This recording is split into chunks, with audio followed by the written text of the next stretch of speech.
पंजाब में स्थित सिख धर्म के 3 तख्त साहिबान वाले शहरों को पावन शहरों का दर्जा देना पंजाब सरकार के लिए बड़े सौभाग्य की बात है।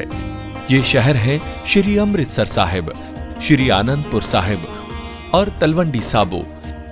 ਇਹ ਤਿੰਨੋਂ ਤਖਤਾਂ ਦੇ ਸ਼ਹਿਰਾਂ ਨੂੰ ਪੰਜਾਬ ਦੇ ਅਧਿਕਾਰਤ ਪਵਿੱਤਰ ਸ਼ਹਿਰ ਵਜੋਂ ਐਲਾਨ ਕਰਨ ਦਾ ਫੈਸਲਾ ਕੀਤਾ। आप तो बहुत ऐसे कंट्रोवर्शियल बातें कहती हैं, मैं गिनाऊं आपको 2 बात गिनाई जिसमें आप अच्छे को अच्छे कहना चाहिए वाली फिलॉसफी पे चल देती हैं और फिर बाकी लोग सोचते हैं ये क्या कर रही हैं। आपने कहा इंडिया गठबंधन सबसे ज्यादा ईवीएम इलेक्शन कमीशन पर आरोप लगाती है। आपको मैं कोट करती हूँ, मैं इसी मशीन से चुनकर आई हूं, इसलिए मैं ईवीएम या वीवीपैट पर सवाल नहीं उठाऊंगी क्योंकि इन्हीं मशीनों से वो मतलब मैं 4 बार सांसद चुनकर आई हूं।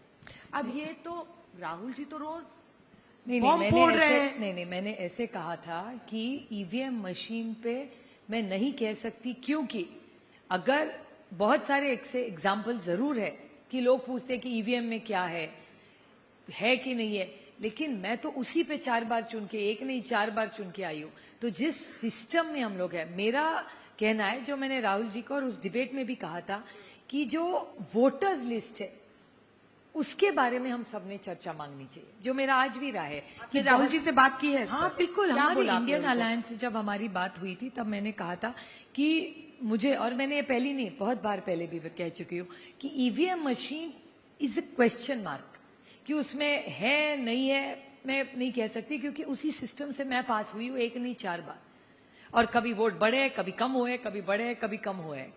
तो मेरे ख्याल से वोटर्स लिस्ट में बहुत बार मेरा खुद का अनुभव रहा है कि एकाध बहुत सारे मेरे वोटर्स होते हैं जो एक्स लिस्ट में होते हैं, और कहा जाता है अरे भैया ये तो एक्स लिस्ट में है नहीं, फिर वो कोई भागदार है, उसका नाम नहीं है, भागम दौड़ी हो जाती है, उसका वोट छूट जाता है। ऐसे बहुत बार हुआ है। तो वोटर्स लिस्ट के बारे में सिर्फ मैं नहीं, देश में बहुत सारे रहते हैं। और अभी आपको आश्चर्य होगा, आपने शिंदे साहब का भी सुबह इंटरव्यू लिया, शिंदे साहब की भी पार्टी आजकल कहने लगी है कि ईवीएम में भी शायद कुछ गड़बड़ है, और उन्होंने कहा वोटर्स लिस्ट में तो है ही है। ये मैं सिर्फ नहीं कह रही हूं, ना राहुल जी कह रहे हैं, ना इंडिया गठबंधन कह रहा है, भारतीय जनता पार्टी के जो मित्र पक्ष है वो भी यही बात कह रहे हैं। और वोटर लिस्ट में अगर गड़बड़ियां हैं, और वो तो कई लोग मानते हैं कि कई बार इंफॉर्मेशन, तो एसआईआर तो जरूरी है। फिर देखिए एसआईआर जरूर करे, लेकिन टाइम लिमिट में करे। जहां इलेक्शन होता है तभी एसआईआर क्यों करे? अगर करना है तो पारदर्शक से देश में पूरा करे। जो महाराष्ट्र में क्यों नहीं कर रहे? क्योंकि महाराष्ट्र में इलेक्शन नहीं है, लेकिन वेस्ट बंगाल में कर रहे, क्यों? वहां इलेक्शन है, क्यों नहीं महाराष्ट्र में भी एसआईआर करे? कर रहे हैं तो कश्मीर तक कन्याकुमारी सब जगह आप करें। दूसरा मुद्दा जिस पर लोगों का सिर चकरा जाता है, गौतम अडानी। आपने कहा कि गौतम भाई और प्रीति भाभी से हमारे परिवार के कई साल पुराने रिश्ते हैं, वो मेरे बड़े भाई जैसे, 30 साल पुराने रिश्ते और बड़े भाई जैसे। अब राहुल गांधी जी की, आदित्य ठाकरे जी की पूरी पॉलिटिक्स तो गौतम अडानी के ही खिलाफ हो रही है, सुबह शाम गाली देते हैं उनको, फिर आप कैसे फिट होंगे उसमें? देखिए अभी आए थे आदित्य जी, उन्होंने बोला कि अडानी को बेच रहे हैं सब कुछ। देखिए हर एक का एक इश्यू होता है। एक दूसरी बात कि हमारे पारिवारिक संबंध और हमारी राजनीति अलग रहती, और जिस आदमी को मैं 30 साल से जानती हूं, आज आप गौतम अडानी जी को 30 साल पहले, 10 साल पहले आप जानते थे उनको? यहां आते तो कोई नहीं। कहां मिले थे आप पहले बार? अरे वो कांग्रेस के वरिष्ठ नेता थे, चिमन भाई पटेल जी। तब से हम उनको जानते। अच्छा, क्योंकि मेरे पिताजी यहाँ मुख्यमंत्री थे और चिमन भाई जी गुजरात में तब तक मुख्यमंत्री भी थे, उसके बाद कांग्रेस के बड़े वरिष्ठ नेता थे। तो तब से हम 30 साल से उनको जानते। 30 साल में किसी को आपत्ति नहीं आई। कांग्रेस के नेताओं की सबके अच्छे रिश्ते थे उनसे। नहीं देखिए, मैं थोड़ा ओल्ड फैशन राजनीति करती हूँ। मेरे लिए आपका मन भेद नहीं होना चाहिए, आपके मतभेद होने चाहिए। आपके आइडियोलॉजी में आज देख रहे हैं, हमारा और ठाकरे फैमिली का बोलते हैं, हमारे पारिवारिक संबंध जब से मैं पैदा हुई, मैं जब से 1 साल की थी तब से मैं उनके घर में जा रही हूँ। तो आप क्या कह रही हैं? तब तो हम साथ में नहीं थे, पूरी लड़ाई रोज होती थी। लेकिन ये तो महाराष्ट्र में और कई ऐसे राज्य हैं जहां हमारे संस्कार अलग है, हमारी राजनीति चलती रहती है, लेकिन हम पारिवारिक संबंध कभी नहीं तोड़ते। और ये संस्कार हमें कैलाशवासी यशवंतराव चौहान साहब, जो इस राज्य के पहले मुख्यमंत्री थे, उन्होंने हम पे किया, और ये हमेशा तब से रहे हैं। कहीं भी शादी हो, किसी के घर में कुछ अच्छा प्रोग्राम, तो हम जाते हैं और खुले जाते हैं, कोई छुप के नहीं जाते। हमने कोई भी रिश्ता हमारा आज तक कभी नहीं छिपाया, जरूरत ही नहीं है छुपाने की। और देखिए, अलग अलग सबकी राय हो सकती है, कैपिटलिज्म होता है।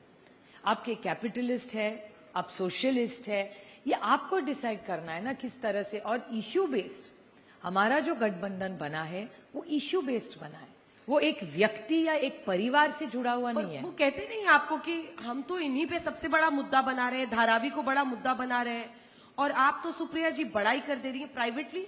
नहीं, हमारा एक तो प्राइवेट और पर्सनल कुछ नहीं होता, हमारा जो भी है रिश्ता पब्लिक और ओपन रहा है एक। और ये एक मुद्दा तो पूरा नहीं हो सकता ना, क्योंकि हम एक व्यक्ति या एक प्रोजेक्ट के लिए साथ में नहीं है, हमने देश में इस संविधान के लिए हम सब एक आए। तो संविधान बहुत बड़ी बात है हमारी। अब यहां से आगे का रास्ता, क्योंकि आप सुप्रिया जी बैठी हैं, आप देश की संसद में बैठती हैं, तो सिर्फ बीएमसी तक चर्चा करना सही नहीं रहेगा। मुझे लगता है कि अब देखिए, आप बाय एंड लार्ज अगर हम देखें तो शरद पवार गुट को, शरद जी तो खैर हैं ही, और लोकसभा चुनाव में मैंने उनका इंटरव्यू भी किया था, इतनी सीटें भी आपकी पार्टी को मिली, लेकिन आप सबसे मुख्य फेस मेरी नजर में इस वक्त है उस पार्टी की। ऐसे में आपका क्या रोड मैप है? क्या आप अजित पवार के साथ इस गठबंधन को बीएमसी के आगे भी ले जाना चाहती है? इसमें दो रास्ते हैं, या तो आपको एनडीए में आना होगा या उनको महाविकास अघाड़ी में आना होगा। किधर आपका नेचुरल झुकाव दिखता है, या क्या लगता है आपको? अभी तो वो कोई चर्चा ही नहीं, वो अपनी जगह, हम अपनी जगह। ऐसे ही हमारे यहाँ पूना में, मेरा जो निर्वाचन क्षेत्र है वो पूना, 1/3 पूना मेरे निर्वाचन क्षेत्र में आता है।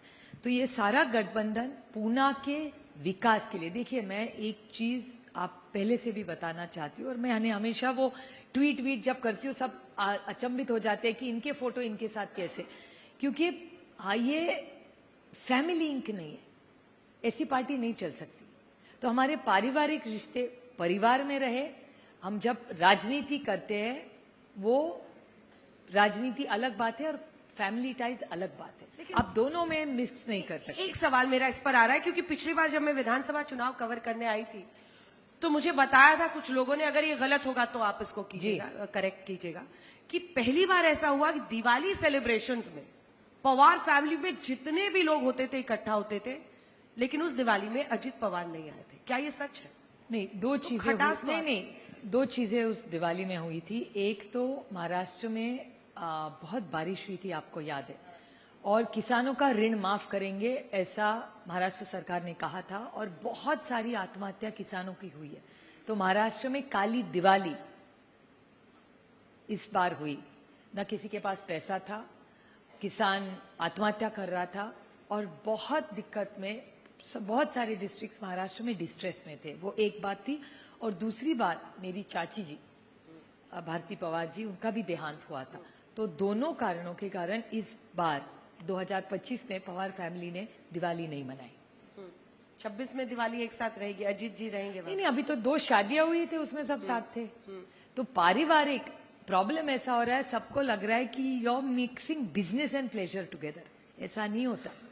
Your job is your job. हमारा जो काम है वो देश की सेवा में है।